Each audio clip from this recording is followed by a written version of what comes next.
following up on the previous story. Very Cool. nice. Yeah. Hit me with it. Number 2 for me. This one, I don't think we need to talk about it too much, but this headline comes from Scientific American, and I wanted to bring it up for just a few different reasons. Basically, what it says is that as your medical marijuana and legalization of marijuana goes up in the area, obviously the amount of opioid prescriptions goes down.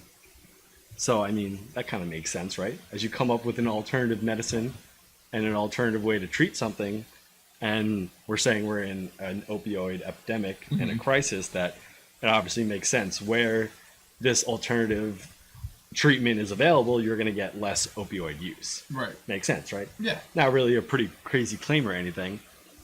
But what I wanted to bring up also, along with that article, was this from Discover magazine. Hey, we got the real shit going on here. Their title was "A Safer Opioid?" The hunt for an addiction-free drug. And then also noted on the bottom, new research in male birth control. We talked about that. Hey. As well as America's Great Rift. This was a story talking about a hole in Africa that people made seem like it was tectonics. Fake hole. It was Fake news. just a hole in the ground. Yeah. But anyway, moving back to the opioid. So this article doesn't mention the marijuana being a substitute that you can put in place to help lower the opioid epidemic. Okay. So this one is still talking about that there are ways to change opioids, they think, to make them not suppress your whole body's nervous system, but to use opioids to target specific areas of the body. And they're doing this by changing the structure of the opioid. I don't know if you've heard of fentanyl. It's a type of synthetic opioid that people have been using, and it's actually super dangerous and can kill you from one use.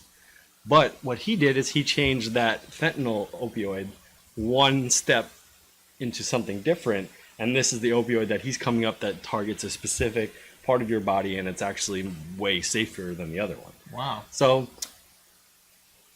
the point I wanted to make was that opioids were pretty garbage at treating chronic pain and pain over long periods of time. They were kind of useful for people who were in severe pain, like cancer patients and stuff, and obviously they didn't work to treat pain.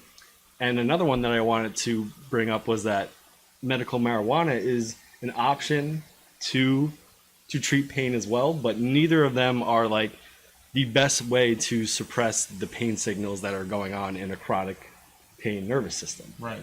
So I think it's a good step in the right direction that there are alternative treatments, because if you're in chronic pain at a younger age, opioids are definitely not where you want to be, obviously. Right. So they're saying that that's a step in place to get rid of them, but there's still work to be done on both fronts, where we need to do more research in the marijuana itself to make sure we're getting like the right strains and the right cannabinoids from the marijuana itself, whether it's THC or CBDs or things like that.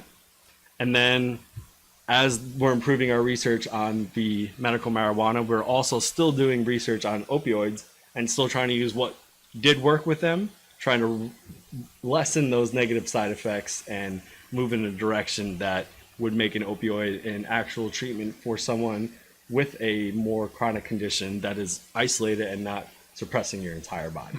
Yeah. So I've read both, and I kind of tried to piece the two together and say what they were kind of trying to say there. Yeah, that's very interesting, because I never really considered opioids as being a substance that can change from what we know as it is What today it does to what something else. Yeah, to what it could potentially be, minus the side effects.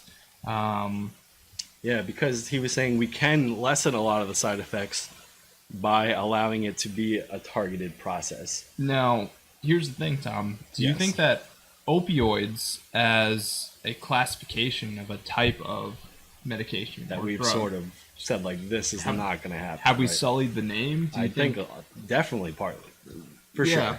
I think in definitely our government's war against opioids. I think that we've definitely targeted them as a Well, it is a problem, but yeah, I think it'll sure. yeah. As it stands But today, I could it see is a it. problem. I could definitely see it stunting allowing new research and new trials and new opioids Yeah. to come into place after there's a war against them. Yeah. I mean, It's a good point, though. Yeah. you could look at marijuana as the counter argument to that whole thing too, right? Because marijuana, 20 years ago, was looked at as the gateway drug to To other all these other drugs, drugs, and yeah. and just a seriously negative stigma against marijuana. At least here Yeah. on the East Coast, I can't really speak for the West Coast. But yeah, that's true. Yeah. And now, in light of certain medical research and sort of kind of a more understanding vision of what marijuana does and kind of can be utilized for, I think that people are sort of coming around to the idea that it's not such a bad substance anymore.